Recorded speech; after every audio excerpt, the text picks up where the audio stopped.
রতন, তোর আবার মেয়ে হয়েছিল? আবার মেয়ে? মেয়েকে দাও তো। ওগো, তুমি আমার 5-5টা মেয়েকে জন্মের সাথে সাথে শেষ করে দিয়েছো। তোমার পায়ে পড়ছি, এটাকে আর মেরো না, আমাকে ভিক্ষে দাও। ফালতু মেয়ে সন্তানকে মানুষ করে কোনো লাভ আছে? একটু বড় হলেই তো জানোয়ারগুলো ধর্ষণ করে একে মেরে দেবে। ওর কপালে যা আছে তাই হবে, তুমি কেন পাপ নিচ্ছ গো? ঠিক আছে, থাকো তুমি তোমার মেয়ে নিয়ে, আমি আরেকটা বিয়ে করতে চললাম। আমার ছেলে সন্তান চাই। বেরিয়ে যা বাড়ি থেকে। মধ্যে স্কুল ছাত্রীকে ধর্ষণ করে হত্যা করেছিস। ওগো, এই সন্তানের জন্ম দিতে গিয়ে তুমি তোমার নিজের প্রাণকে হারিয়েছো। সন্তানের জন্ম দিতে গিয়ে মা মারা গেলে তার জন্য কখনো সন্তান দায়ী হয় না গো। একদম জ্ঞান দেবে না, ঠিক আছে? তোমাকে ছেড়ে আমার বাবা তো আবার বিয়ে করেছে। এ বাড়িতে কেন পড়ে আছো? তোমার বাবার খায় না পড়ি? শুধু এই সিঁদুরের পরিচয়টা বাঁচানোর জন্য এই বাড়িতে থেকে ভিক্ষে করে খাই। মা, ভিক্ষে করে হলেও তো তুমি তোমার মেয়েকে লেখাপড়া শিখিয়ে পুলিশ অফিসার বানিয়েছো। আমার মুন্নি, এই চল, স্কুল ছাত্রীকে ধর্ষণ করে মার্ডার, তোকে আমি ফাঁসি দেবো। বাবা বাবা, বাড়িতে এসে যেন শান্তি পেলাম। রুকো যারা। এই পোড়ামুখ স্বামী, কে ওটা? ও হ্যালো ম্যাডাম, আপনি ভুল করে পাশের বাড়ি ঢুকে গেছেন, এটা আমার বাড়ি। সরি ম্যাডাম, কিন্তু আমার স্বামী তোমার ঘরে কি করছে? বাইগান। আমি কদম ভাবিকে ভালোবাসি, আমি ভাবিকে ছাড়া বাঁচবো না। কদম, তোমার বউকে আমার স্বামী বুকিং করে নিয়েছে। তাহলে আমিও তোমাকে বুকিং করে নেবো সোনা বৌদি।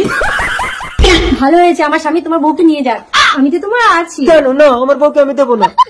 আমার বউকে ছাড়। দুটো বউ। তুই গাছেরও খাবি, গোড়ারও কুড়াবি, আমার বউকে দে। একদম না, কদম ভাবি শুধু আমার। কেন? আমার বউ তো। আরে কি করছো, যে কোনো একজন ধরে টানো। আরে আরে কামড়াচ্ছে। তুই যদি দুটোই বউকে নিস, আমি কি কোলবালি জড়িয়ে ঘুমাবো নাকি? কদম ভাবিকে কেড়ে নেওয়ার চেষ্টা করলে আমি কিন্তু লাইনটা কেটে ফেলবো বলে দিচ্ছি। তুই কি কাটবি? দে, আমি কেটে দিচ্ছি। আরে তোমার বউ ঘরে আছে। আরে চলো, আমার বউ ঘরে নেই, দুজনে দরজা বন্ধ করে ঘরের ভিতরে নাচানাচি করবো। চলো চলো। রুকো যারা। প্যার করেঙ্গে। হয়েছে তো দেখুন, এবার তোমার বউ এসে গেছে। আরে বউ তো ICDS এর খিচুড়ি রান্না করতে যায়, ঘরে এলো কি করে?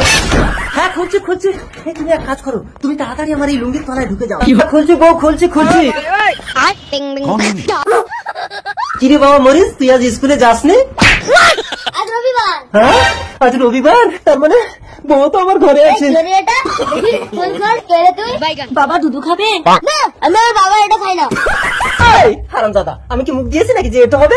তোমাকে বিশ্বাস করি না। এটাকে আমি তোমার বাবা। বাবা মরিস, এই নে এই 100 টাকা, তোর মাকে বলবি তুই কিচ্ছু দেখিস নি।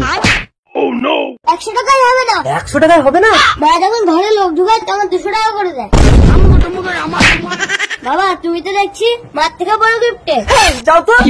দাদা, আপনার ভিডিও আমার খুব ভালো লাগে, আমি আপনার বড় ফ্যান, আমাকে আপনার সাথে ভিডিও বানাতে নেবেন? ঠিক আছে, আজ থেকে তাহলে তুমি আমাদের বাড়িতেই থাকো। এই চেনা নেই জানা নেই একটা অপরিচিত মেয়েকে তুমি ঘরে তুলে নিচ্ছ। চলো ঘরে চলো। আমি আপনার বাড়ির সামনে ধর্ণা দিয়ে থাকবো, যতক্ষণ না আমাকে ঘরে তুলবেন আমি মরে গেলেও যাবো না। সন্ধে হয়ে এলো। এই মেয়ে, তুমি যাওনি? সারাদিন ধর্ণা দিয়ে আছো? সন্ধ্যা হয়ে গেছে, সারা রাত বাইরে থাকবে নাকি? চলো ঘরে চলো। আরে অপরিচিত কাউকে ঘরে তুলো না। তুমি চুপ করো, সরো তো। পরের দিন সকালে। স্বামী, আমার স্বামী কোথায়? আমার স্বামী কোথায় গেল? সায়ন। হ্যাঁ মা, বলো। এই তোর বাবাকে তো পাচ্ছি না, এই মেয়েটা কোথায় গেল? কি বলু, মেয়েটাকেও তো দেখছি না। ও ভগবান, শুনেছি ছেলে ধরা বেরিয়েছে, এখন তো দেখছি স্বামী ধরাও বেরিয়েছে। তাড়াতাড়ি চল, তোর বাবাকে খুঁজে যা।